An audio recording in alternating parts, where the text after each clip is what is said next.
자, 여러분, 안녕하십니까. 이번 시간에는 최근 기출문제 104회 전산세무 2급 이론과 실무를 각각 확인해 보도록 하겠습니다. 자, 일단은 간단하게 답만 확인하는 걸로 하자고요. 프로그램은 아직 안 나왔으니까 말입니다. 자, 이론부터 보도록 합니다.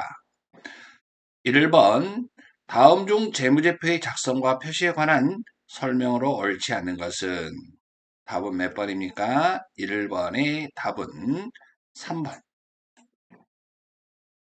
3번이 뭐라고 되어 있냐면 기업은 현금 기준 회계를 사용하여 재무제표를 작성한다. 여러분, 이것은 다 같이 발생 기준이라고 적으세요. 발생 기준. 발생주의다 이런 얘기예요. 현금 흐름표가 현금주의죠. 현금 흐름표가. 그래서 1번에 틀린 것은 3번이다. 다음 2번. 2번 문제 보시면 2번 재무제표에 대한 설명으로 가장 옳지 않는 것. 답은 3번으로 되어 있어요. 3번 가봅니다. 3번. 호입 선출법에 의해서 원가 배분을 할 경우 기말재고는 최근에 구입한 상품의 원가로 구성된다 그랬는데요. 호입 선출법이 뭐예요? 호입 선출법이 나중에 들어온 것을 먼저 판매한다. 예를 들어서 5월 1일 날 100원짜리 한 개는 100원짜리, 5월 10일 날, 예를 들어서 한 개는 200원짜리, 5월 20일 날 한 개에 300원짜리가 있다면, 후입선출법은 먼저 들어온 것을 먼저 판매하잖아요. 나중에 들어온 거, 나중에 들어온 걸 먼저 팔았어요. 나중에 들어온 걸 먼저 팔았어요. 예, 세 개가 있었는데 두 개를 이렇게 팔았다면, 자, 기말 재고는 최근에 구입한 상품이 아니라 예전에 구입한 것이 이렇게 남아 있겠죠. 최근에 구입한 건 다 팔렸잖아요. 그렇죠. 그렇죠? 그러니까 최근에 구입한 상품이 기말 재고로 남아 있다. 요게 틀렸다 이런 얘기죠. 최근에 구입한 게 아니죠. 예. 그래서 가장 적절하지 않는 것은 3번이 되겠습니다. 다음 3번 가봅니다. 3번은 무형자산에 대한 설명으로 가장 옳지 않는 것 그랬습니다. 무형자산의 설명으로서 가장 옳지 않는 것 그랬는데요. 무형자산은 자, 무형자산은 자, 4번에 보시면 무형자산의 공정가치가 증가하면 그 공정가치를 반영하여 감가상각한다 그랬습니다. 자, 여러분 4번의 답을 체크 좀 해주고요. 무슨 말이냐 한번 확인해 봅니다. 4번은 공정가치가 증가하면 그 공정가치를 반영하여 감가상각한다? 아, 틀렸죠. 공정가치를 반영한다가 틀렸어요. 왜 그러냐면 처음에 무형자산을 취득했을 때 장부에다 적어 놓겠죠. 그러니까 여러분 장부 그러니까 우리가 취득원가 취득원가 원가에 기초한다. 뭐 예를 들어서 여기 하면 공정가치로 하면은 장부가를 계속 공정가치로 취득원가가 아니라 아, 계속 변동이 되겠죠. 그러니까 공정가치로 반영하면 안 된다. 그래서 그 원가 예, 원가에 기초한다. 취득 원가, 원가에 그래서 3번의 답은 4번이다. 적절하지 않는 것만 보시면 되겠습니다. 3번의 답은 4번. 다음 4번. 4번 답만 확인하고 하려고 했더니 보니까 자본잉여금이에요. 여러분 자본잉여금은 우리가 주감자 다 같이 감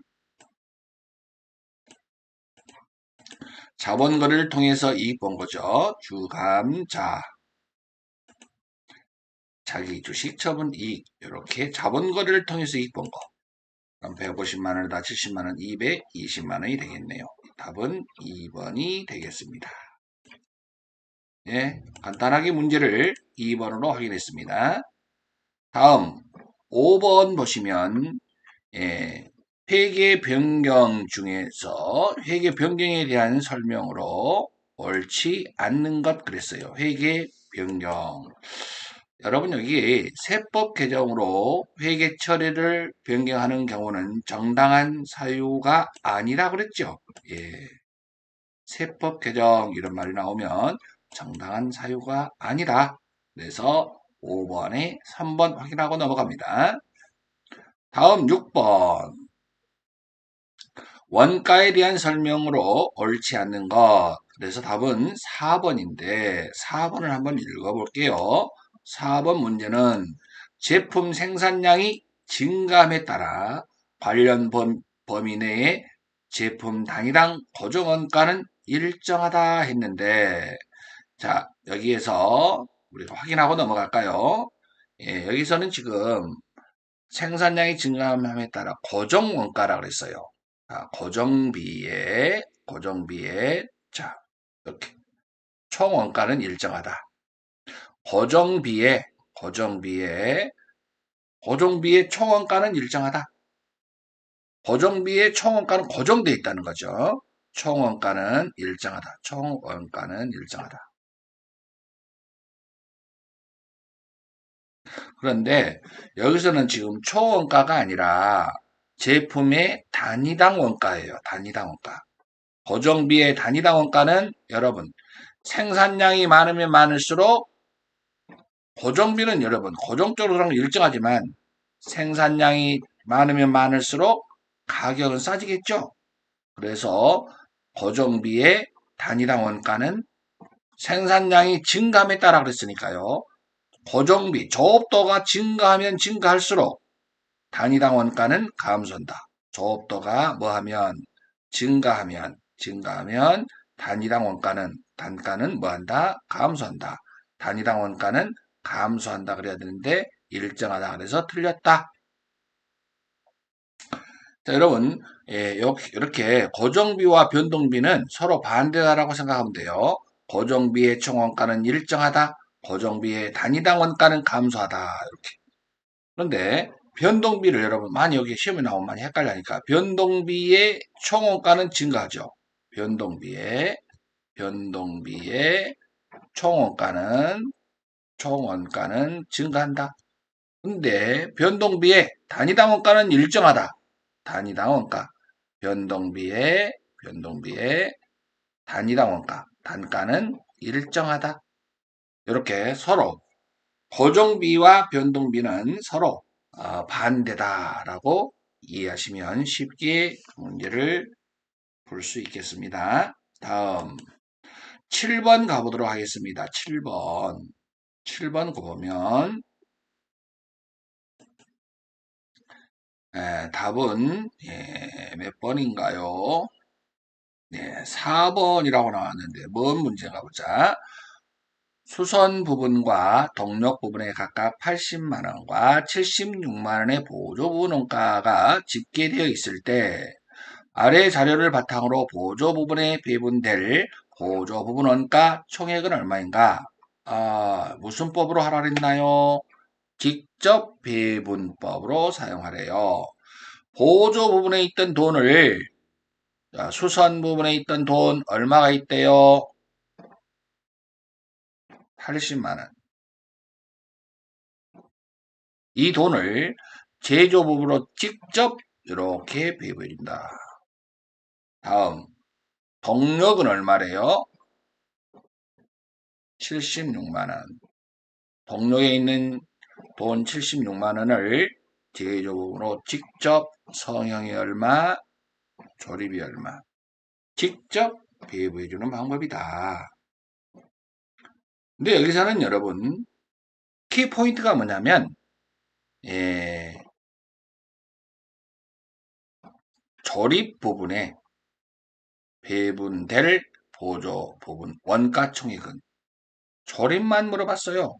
여기 요것만. 그러면 조립만 물어봤으니까 자, 수선 부분에 80만 원이 조립한테만 물어봤으니까. 자, 대상이 두 군데죠. 성형과 조립. 전체 더하면 500분의 200. 조립을 물어봤으니까. 지우고 이걸 다시 한번 해볼게요. 자, 여기에 돈이 얼마 있었어? 80만 원. 여기 얼마? 70만 원. 자, 이 80만 원을 대상이 두 군데래요. 이렇게 대상이 두 군데. 먼저 해볼까요? 자, 수선 부분 80만 원 곱하기, 자, 조립이 200인데 대상이 몇 군데냐면 두 군데라고요. 두 개를 더하면 500. 분의 조립에 대한 거 200. 계산을 해보면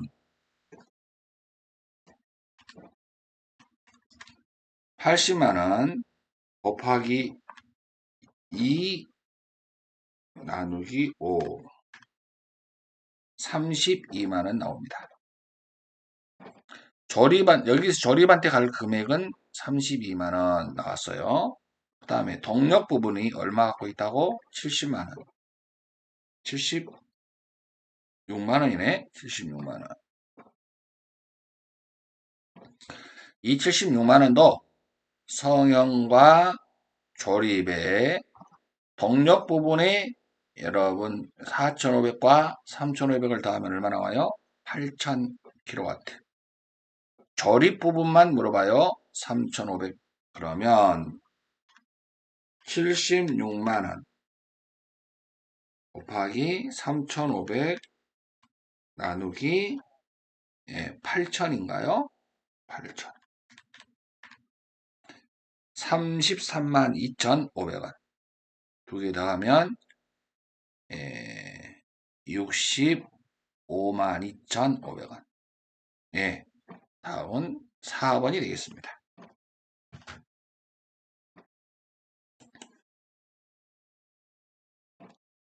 다음 8번 보면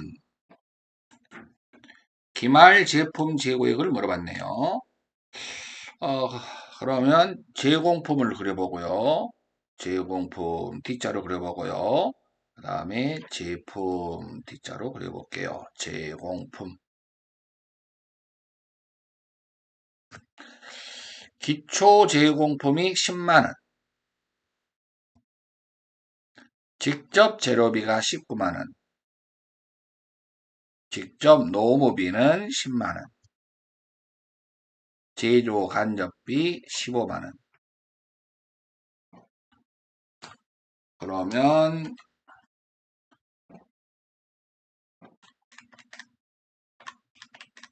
다 더하면 54만원 나오나요?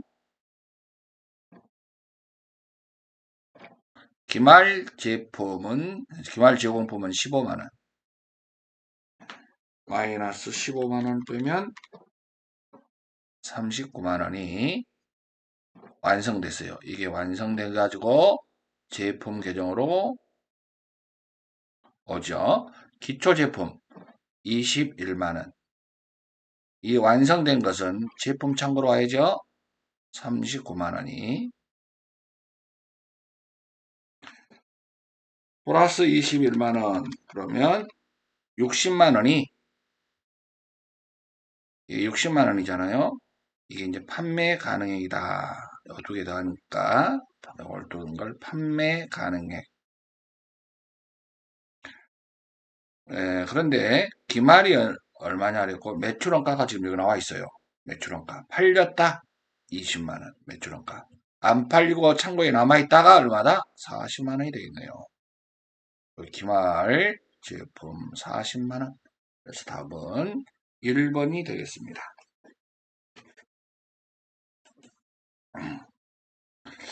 다음 9번 보면 뭘 물어봤냐 하면 직접 재료비를 물어봤네요. 단기 총 제조원가는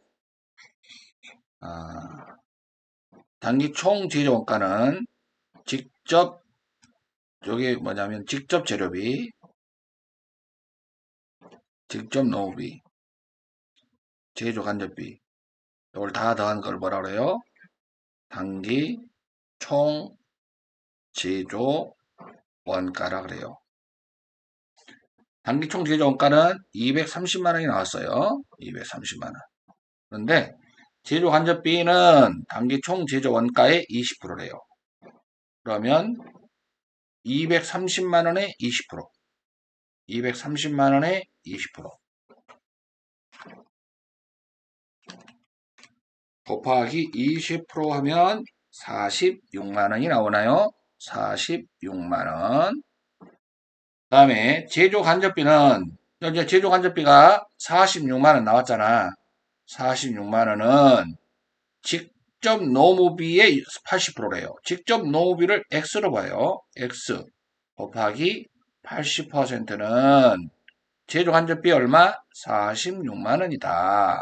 그럼 결론적으로 X는 46만 원 나누기 0.8. 그럼 X는 얼마 나올까? 46만 원 나누기 0.8. 57만 5천 원. 이것은 직접 노무비가 57만 5천 원이라는 거죠. 직접 노무비 57만 5천 원 써볼까? 네. 근데 여기서는 직접 재료비는 얼마냐라고 물어봤잖아요. 여기 안 나왔잖아. 그런데 단기 총 제조원가는 나와 있잖아요. 그러면 230만 원에서 이걸 다 빼보면 되겠지? 230만 원 마이너스 57만 5천 원 마이너스 46만 원 126만 5천 원 126만 5천 원 답은 3번이 되겠습니다. 다음은 10번 할 차례인가요? 10번 할 차례예요. 여기 답은 9번 답은 3번 체크 좀 해주고 합시다.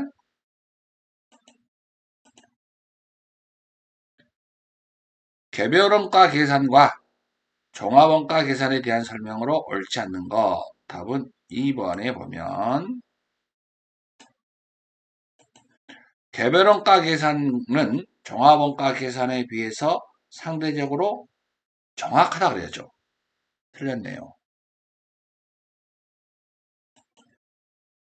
부정확하다가 아니라 개별적으로 원가 계산을 하기 때문에 종합원가 계산은 전체적으로 한 방에 딱 묶어서 하지만 개별적으로 원가 계산을 하기 때문에 개별원가 계산이 정확하다. 그래야 되겠습니다. 11번 재화의 공급에 해당되지 않는 거. 여러분 담보 제공은 물건을 판매한 게 아니잖아요. 담보만 제공했어요. 그렇기 때문에 뭐라 그래야 돼?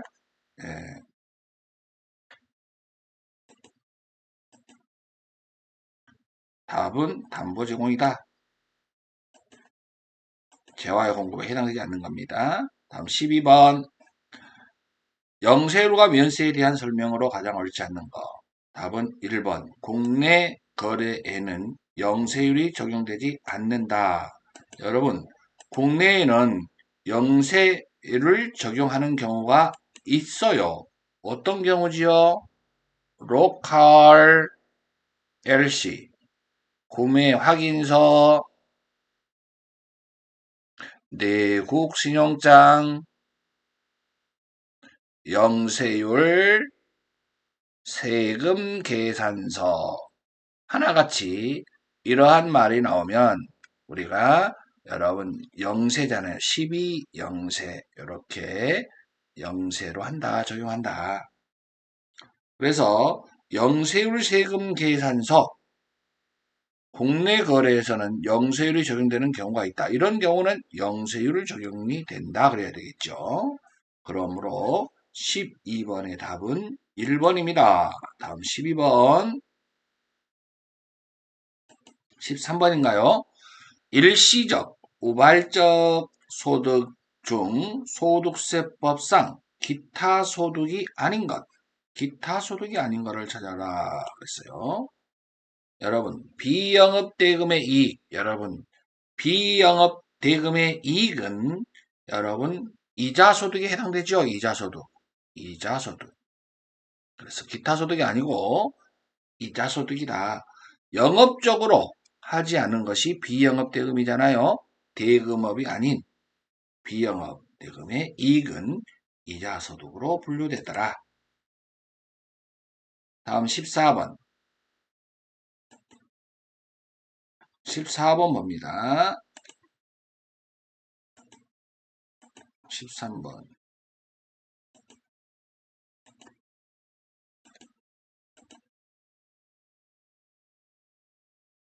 비영업대금의 이익 이렇게 하고 비영업대금의 이익은 방금 이자소득이라고 했고요.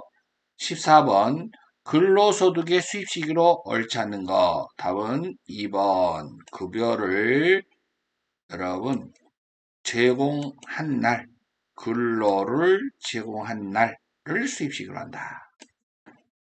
근로를 제공한 날 그러면 여러분 몇 년도에 근로를 제공했느냐 근로를 제공한 날이 중요한 게 여러분 언제 수익으로 볼 거냐 이런 얘기잖아요. 그러니까 지금은 예를 들어서 2022년도라면 2022년도에 근로를 제공했다.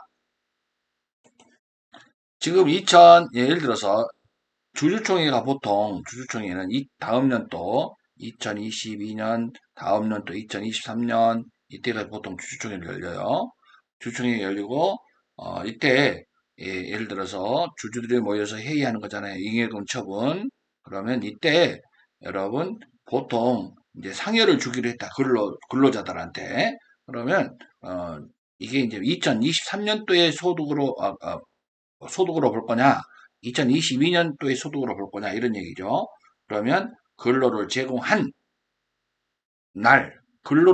날이 언제냐면 2022년이다 이런 얘기지. 2023년이 아니라. 그러니까 2022년의 소득으로 볼 거냐, 23년의 소득으로 볼 거냐라는 문제가 생기기 때문에 근로를 제공한 날, 이 말은 수입 시기로 언제에 몇 년도에 소득으로 볼 거냐 이런 얘기거든요. 그렇기 때문에 근로를 지급받은 날 이건 아니고 이거하고는 차이가 굉장히 많아요. 지금 이야기하고자 하는 것은 어, 지급을 받기로 한 날이 아니라 근로를 제공한 날이 2022년이라면 2022년의 소득으로 봐야 하고 만약에 주주들이 모여서 이제 여기 회의한 날 상여금을 주기로 했다 그러면 주총에 지급받기로 한 날이 여기 있다 그러면 여기로 한 날의 소득으로 보는 게 아니라는 거지. 근로를 제공한 날 근로를 제공한 날 답은 14번에 2번. 자 여기서 요건 좀 조심하세요. 임원의 퇴직금 한도를 초과했어요. 퇴직금인데 원래는 퇴직금인데 한도를 초과해서 어, 우리가 더 줬다. 그러면 그건 근로소득으로 본다 그랬잖아요. 근로소득으로. 근로소득으로 볼 때는, 이때는 지급받거나 지급받기로 한 날이고, 나머지는 전부 다 근로를 제공한 날, 또는 잉여금은 잉여금을 처분 결의일. 요거 주의할 점이에요. 예. 급여, 근로를 제공한 날. 다음, 15번 보도록 합니다. 15번은 납세 의무자에 대한 설명이네요. 답은 3번 봅니다. 거주자는 국내에 주소를 두거나 150일 틀렸죠. 며칠입니까? 183일. 개정된 내용인데요. 183일 이상 거소를 둔 개인을 거주자라고 표현한다. 그래서 15번의 답은 3번이었습니다.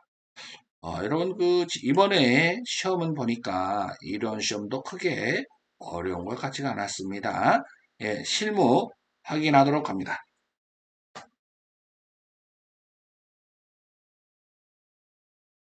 자, 실무를 확인하러 갈게요.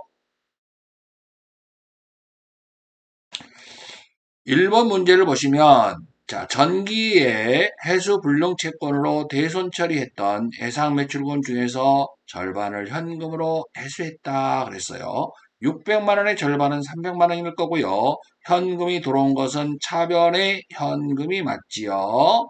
차변의 현금. 그리고 대변에는 뭐라고 하느냐? 전기에 해수 불능했어요. 무조건 대손 충당금으로 회복 처리합니다. 전부 다 대손 충당금. 그리고 여기서 대손 충당금은 여러분 예상 매출금과 관련된 코드번호 109번을 써야 합니다.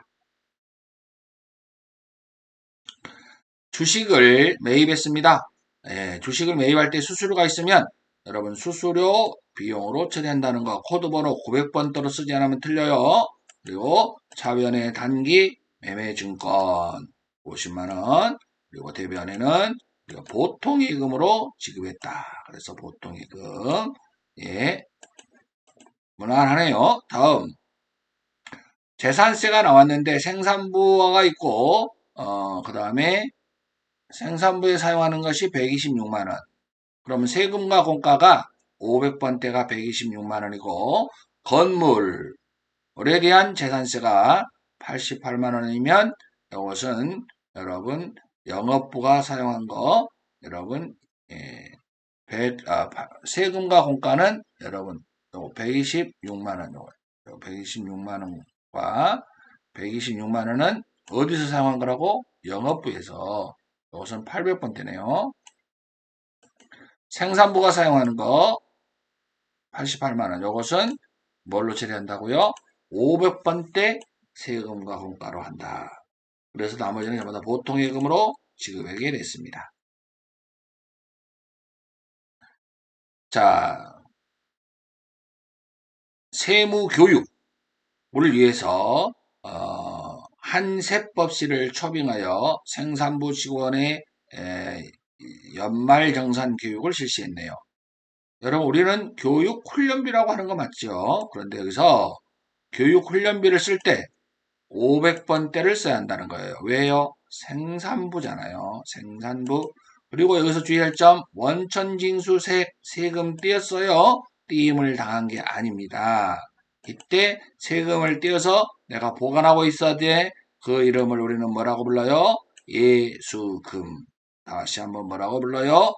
예수금이라고 불러요. 예수금. 나머지는 보통 예금 계좌에서 지급했다. 자, 여러분 예수금하고 반대 계정을 여러분 잘 보세요. 자, 여기 선납세금이 있는데 자, 원금 1000만원과 예금 이자 40만원을 받게 됐네요. 자, 만기가 도래해요. 원금 1000만원 이것을 우리는 다 같이 무슨 예금? 정기예금. 정기예금. 대변에 만기가 도래했어요. 찾았다는 거지요.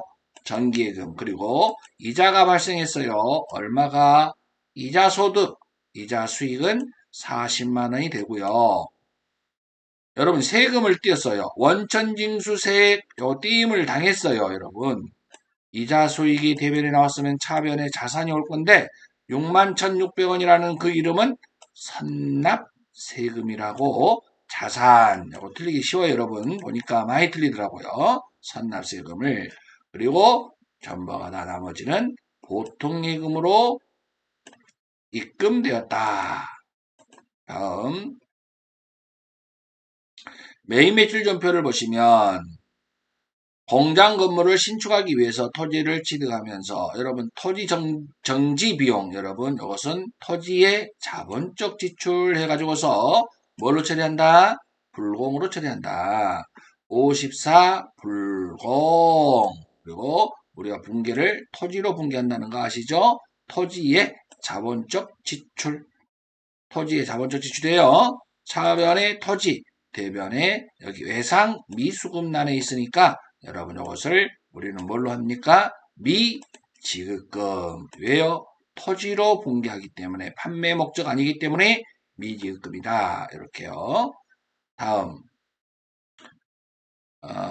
레고 문구에서 문구류를 구입했습니다. 문구류는 소모품 B라고 회계 처리를 하라고 주어졌습니다. 그러면 여러분, 차변, 여기서 이제 현금 영수증이라고 증빙을 갖췄네요.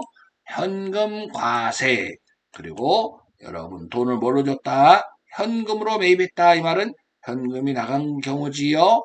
여러분, 유형은 61, 현금 과세로 선택하고요. 유형은 61, 현금 과세. 그리고 소모품 B, 그리고 대변에는 현금으로 지급했다. 다음, 원재료를 매입하고 영세율을, 유형이 영세가 나왔네요. 그리고 여러분, 발급했다. 매입하고, 여러분, 매입과 관련된 영세는 52번 영세가 되는 거지요. 52번 영세, 구매 확인서라는 말이 나왔기 때문에 영세라는 걸 확인할 수 있고, 그걸 몰랐다 하더라도 영세율 전자세금 계산서가 또 한 번 주어졌어요. 그래서 12영세. 우리는 뭘 샀어요?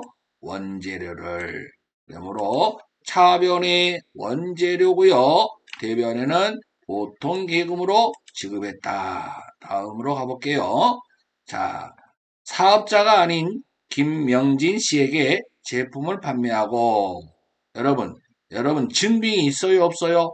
없어요. 법정 증빙 서류가 없어요. 그러면 우리는 유형을 14건별로 한다 했습니다. 14건별. 제품 매출 맞고요. 그리고 넘어가다 보통예금 계좌로 입금했다. 여러분, 무증빙은 14건별로 한다는 점 아시죠? 다음. 접대용 근조 화환 동그라미 화환 그러면 면세라는 건 아시죠? 아, 나 그거 잘 몰랐어요. 그러면 뭘로 보면 돼요? 전자 계산서가 나왔잖아요. 계산서를 그냥 못 읽고 넘어갔다고 해도 바로 밑에 계산서가 나왔잖아요.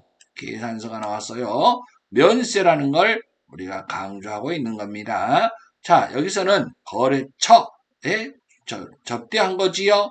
접대비.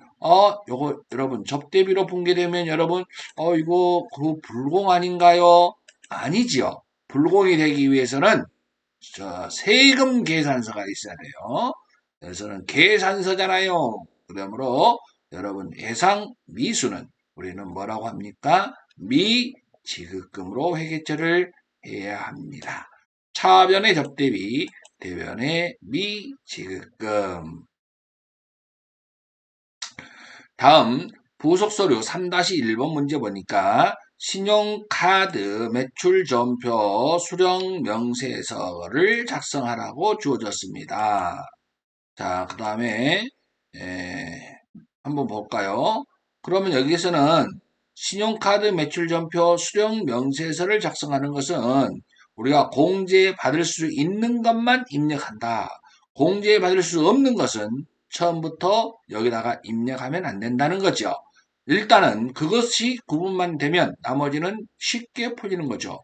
자, 모기, 미여, 최종 소비자로 상대로 하는 업종, 목욕, 이발, 미용실, 모기, 미, 여기에 운송 영역, 여기에 운송 영역이 택시죠, 택시, 여기에 운송 영역, 택시, 여기에 운송 영역, 택시 타고 극장, 때 빼고 광내고, 그 다음에 모기미여, 여기에 운송 영역, 택시 타고 입장권을 발행하는, 영화를 보러 가는 그러한 입장권을 구매하는 것, 이런 것들은 최종 소비자를 상대로 하는 업종이기 때문에 신용카드를 결제해도 공제받을 수 없다. 그런 경우죠.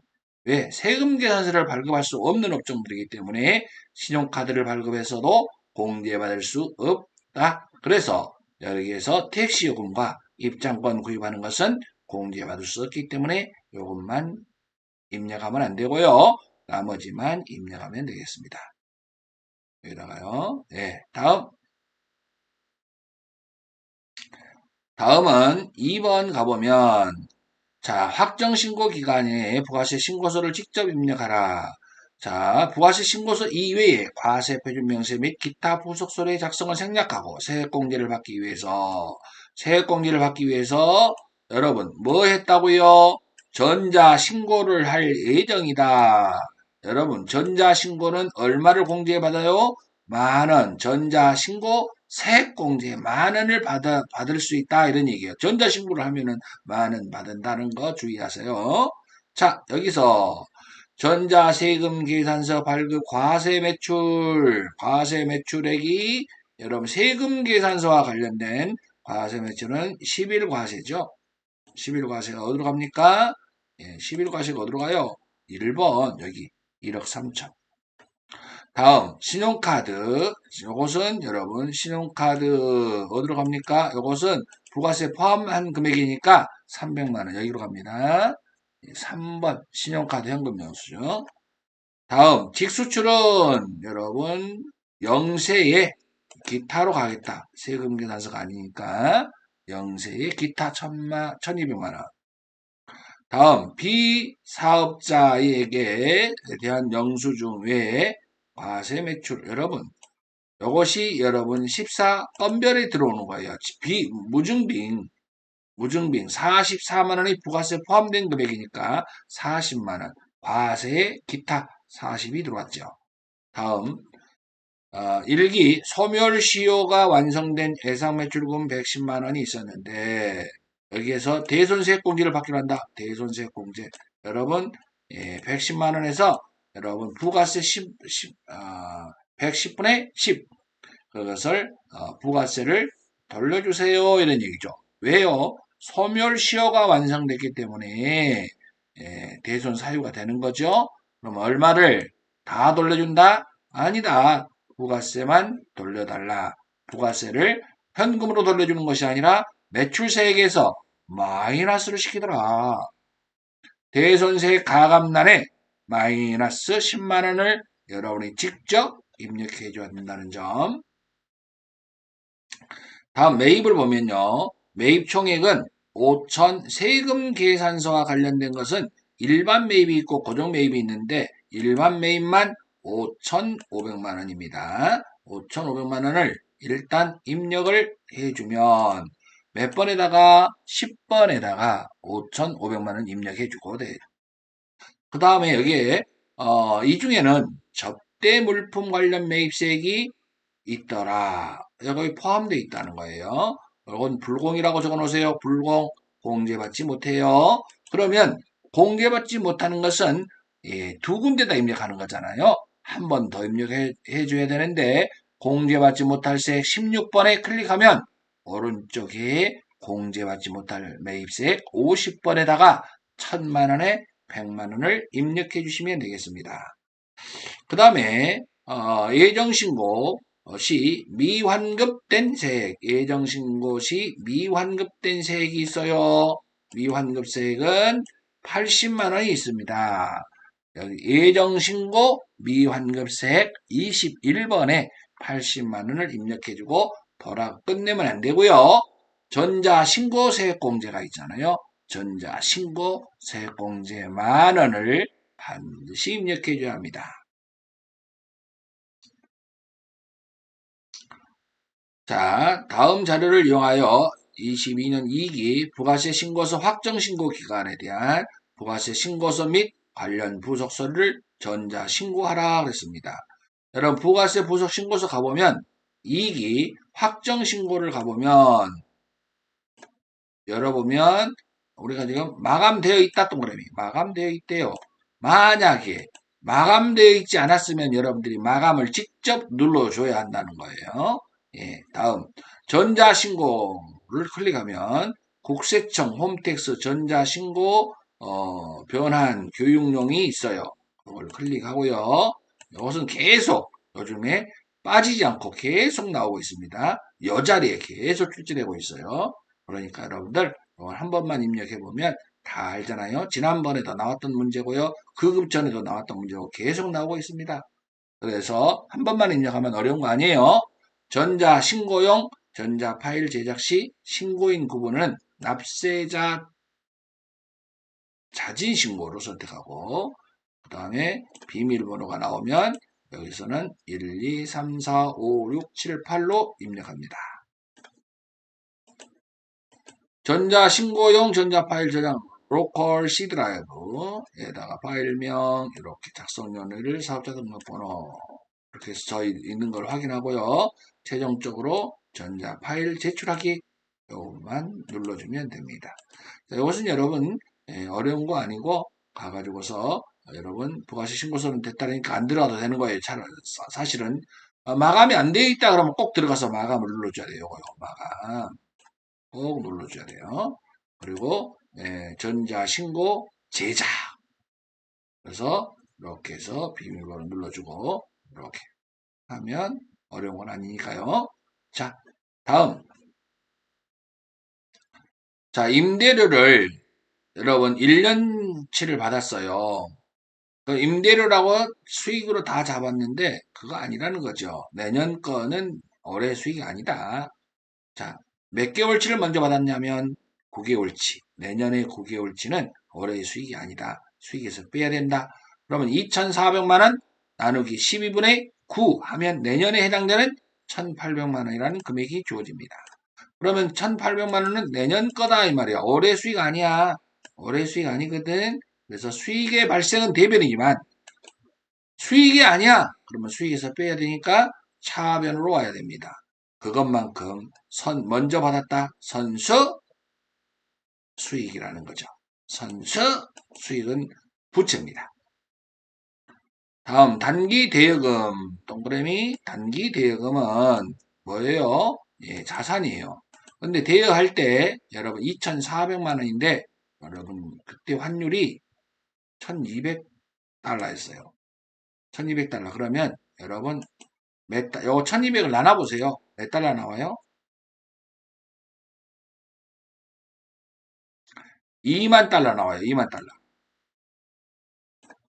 2만 달러가 나와요. 그러면 자 여러분 기말 현재 환율이 기말 환율이 1,300원으로 올랐네요. 예, 얼마에 1,200원짜리가 1,300원 올랐어요. 그럼 100원 올랐네, 100원. 그럼 100원 곱하기 2만 달러니까 뭐예요? 200만 원이 증가. 200만 원 증가라고 적어놓으세요. 200만 원 증가. 자, 여기서 증가는 자산이 단기 대여금은 자산의 증가는 무슨 변? 차변. 차변의 단기 대여금 얼마가 증가? 200만 원이 증가. 여기서도 거래처를 빼먹으면 안 되겠죠. 네, 거래처. LPL4. 200만 원. 그리고 여러분, 자, 외국 돈을 환산해 봤더니 이익 받더라. 그 이름을 뭐라고 불러? 애화, 환산 이익이라고 한다. 다음.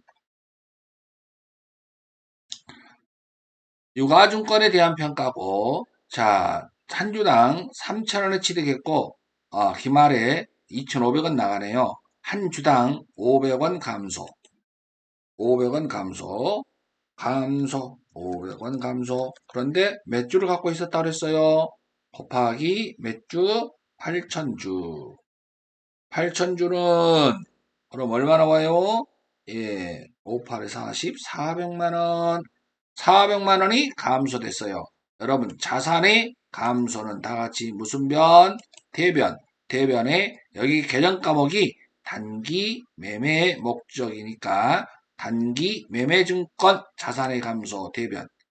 차변에는 단기 매매증권을 평가해 봤더니 손해 봤더라. 그래서 단기 매매증권 평가 손실이 된다. 다음 기부를 했네요. 뭘로 했어요? 제품으로. 그러면 대변의 제품 1,500만 원. 차변에는 기부금이라고 쓰는 거지요.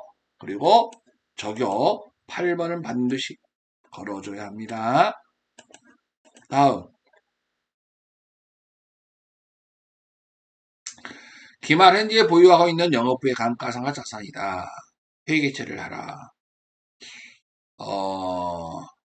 정액법 동그라미 정액법 그리고 여러분 내역연수는 5년 내역연수는 5년이에요. 그리고 취득원가는 5천만 원입니다.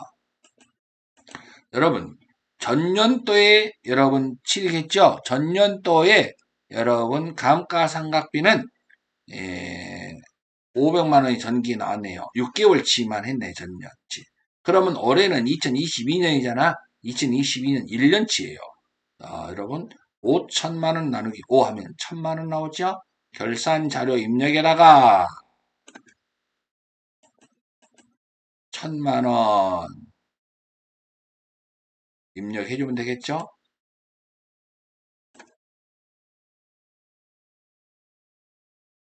고정자산 등록을 생략하라 그랬으니까 판매비와 일반 관리비 가가지고 감가상각비, 차량음반부에다 직접 입력해주면 되겠습니다. 또는 일반 연필에 이렇게 분개를 하라고 했는데 우리는 결산 반영해주면 이렇게 자동으로 분개해주기 때문에요. 예, 반드시 그런데 전표 추가는 해줘야 됩니다. 전표 추가. 다음 5번에 1번은 뭐냐면 사원 등록이네요. 사원 등록. 사원 등록 메뉴에 부양가족 명세를 작성하시오. 그랬어요. 자, 여기서는 본인 주의할 점 배우자 봅니다. 퇴직 소득 금액이 200만 원이에요. 소득 금액 100만 원 초과로 여러분 공제 받을 수 없어요. 그 다음에 일용근로소득은 여러분 공제가 가능하죠. 일용근로소득은 다 같이 분리 과세는 공제 가능합니다. 그 다음에 강지민 본인의 동생인데 여러분 장애인인데 양도소득 금액이 100만 원 초과되기 때문에 기본이 안 된 동생입니다. 다음 나머지는 원고료는 100만 원 이하니까 상관없고 국외 유학 중이어도 자녀는 공제받을 수 있습니다. 이 정도만 주의할 점이 하면 될 것 같고요. 다음 연말정산이네요. 연말정산. 연말정산 추가자료 입력 메뉴에 부양가족 탭에 수정을 하고 그 다음에 연말정산 입력과 연말정산 입력 탭과 의료비 지급 명세서 부양가족 탭을 사용해서 입력을 할 것 그랬습니다. 자, 여기서 주의할 점은 보험료 같은 경우는 여러분 저축성 보험은 공제받을 수 없다. 그 다음에 나머지는 뭐 문제 없고 의료비는 모친의 의료비는 여러분 자 모친의 의료비는 한기용 카드로 결제했어요. 한기용 카드로 모친의 보약 구입비는 건강 증진 목적으로 보약을 먹은 것은 공제받을 수 없어요. 배우자 실손의료비 50만 원 요거 별도로 입력해 줘야 합니다. 해외에서 교육받은 것도 공제받을 수 있어요. 2천만 원. 다음 배우자 종교단체 기부한 거 50만 원. 여러분 여기 하단에 배우자가 뭐 돈 번 거 있나요? 배우자 소득 없다 그랬네요. 그러니까 공제받을 수 있습니다. 다음 여기서 어른 모친이 총 금액이 600만 원이에요. 기본이 안 된 어른입니다. 기본이 안 된 어른 모친 모친을 잘 보셔야 돼요. 모친. 그 다음에 여러분 배우자 종교단체 기부금 공제받을 수 있고요. 다음 신용카드 사용액 중에서 모친 병원비는 여러분 모친의 신용카드로 결제했다면 공제받을 수 없어요. 300만 원은. 그런데 누구 카드로 결제했냐면 한기용 신용카드로 결제했다고 나왔어요. 모친의 치료비를. 그러면 한기용 신용카드로서 공제받을 수 있습니다. 그 다음에 대중교통 이용 100만 원 빼면 여러분 이것은 100만 원만 빼고 신용카드에는 900만 원이 공제받을 수 있습니다. 이거 주의할 점이에요. 배우자 공제받을 수 있고 장기주택 저당 차입금 이자 상환액 200만 원도 여기 하단에 보니까 뭐라고 돼 있냐면 뭐 다른 거 볼 필요도 없어. 위에 자료는 요건에 충족한 것으로 본다. 그러면 입력하라는 거잖아. 됐습니다. 여기까지 해보시면 뭐 크게 어려운 것은 없었던 것 같아요. 이번에 횟수는 500만 원을 초과한다. 예.